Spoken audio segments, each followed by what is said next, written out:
John Doyle from OptixEQ, and I want to look at the early daily double at Aqueduct tomorrow, and it's going to be a contrast in terms of how I use Optix and OptixPLOT 2020. And the first example, I'm going to really show you why I'm going to focus more on the notes, and that's going to be more of, I would say, kind of a class form handicapping angle. And then the second leg, it's going to be all about the plot and the particular situation the plot shows up in, okay? So let's start with the first race. It's a maiden claimer race, and these races are, like typically a lot of people like to pass these races, but you can't avoid them. They're in contests, they're in pick fives, pick sixes, and so forth. So you got to deal with these races at some point. So let's deal with this one. I'm going to really kind of forego the plot, though, in this race, and here's the reason why. I know the plot, fit, and contention and stuff all looks good, looks like it's viable, but let's look at the run styles. There's only 4 horses with designated run styles. What that tells me is these horses aren't good enough. They haven't run the surface and distance. You have the 4 and 9 who haven't been ran races at today's surface and distance. There's just too much ambiguity in terms of run styles. We don't really know how these horses run. Now, you can refer back to the plot if you just want to see if the horse is a square, a circle, whatever, that kind of stuff. But I'm just going to kind of stay away from it for this point, for this kind of race. And I focus more on, I would say, class and also form with these races, opposed to, getting really focused on the speed figures, because these races are so low level. I just don't think it does us any justice. So I'm going to look at the table, and what I'm going to do is I'm going to shrink this up so I can explode. I'm just going to explode on the table here a little bit, make it a little bigger. Okay. And here we go. Shorten up a little bit. Okay. So let's start. What I typically do is try to eliminate horses as best I can. So I'm going to eliminate the number 1. No. Just horse has 3 C's at this level, or 2 at this level. I'm not going to bet a horse that can't win or runs that poorly, with no excuse at this level. And I'm going to eliminate the 8, even though the 8 seems like it's ran, maiden special last time. That was at Charlestown, so it's not the same level. Horse at the same level, basically, at Penn National.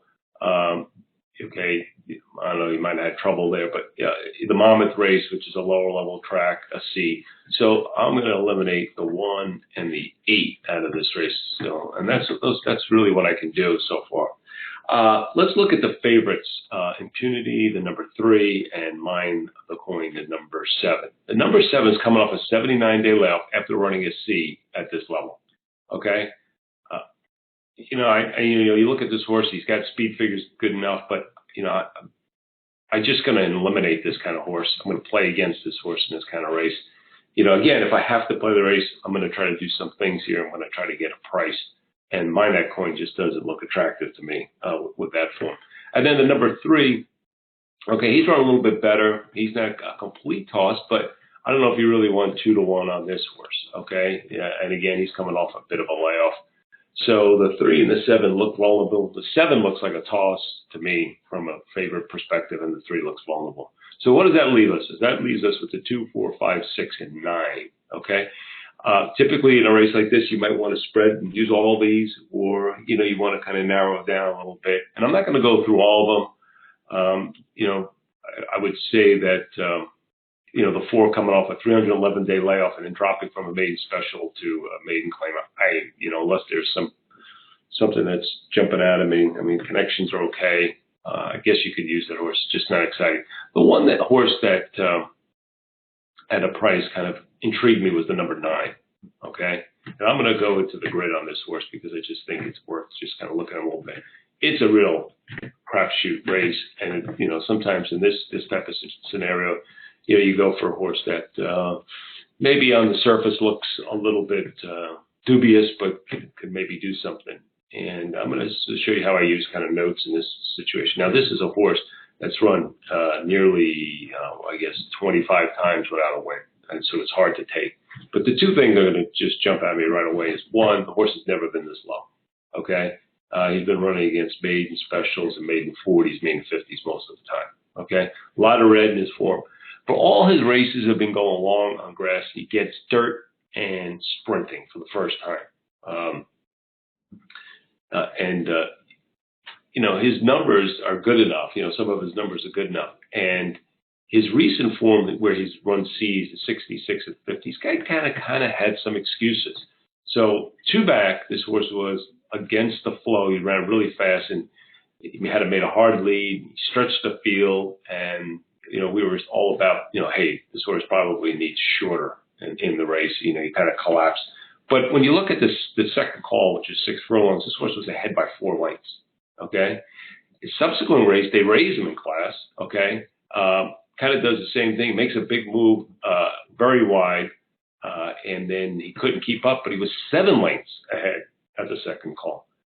Now, this is the first time dirt in a long time. If you go back, he had some previous efforts, really poor, but it was against, it was routing going against much better.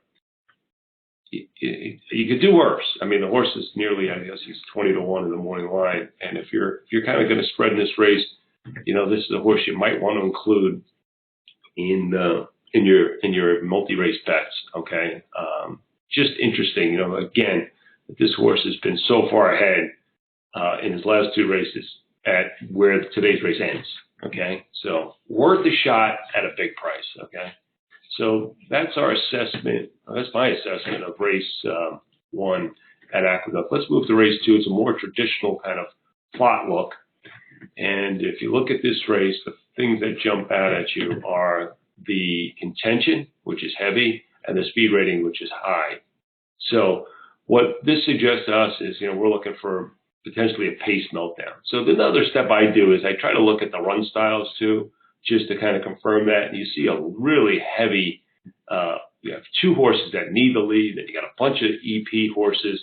And look at this cluster here of circles and stuff in quadrant 1. This just screams to me meltdown, right? And we're looking off the pace.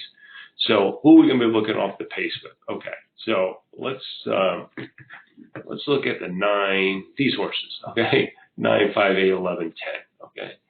So the 11 to us, looks like an elimination. I mean, a Q4 circle, and then, this horse hasn't been on turf, or at least at this, sprinting. So just kind of an easy toss for us. So that leaves us with a 5, 8, 9, and 10. The 8, again, recent form suggests, he's been routing on turfs. He may be a little bit better. He is dropping. He gets a square here, gets Rosario. His only sprint, though, if you look at the grid and stuff, it just says he was kind of plotty. So I'm not quite sure about that horse.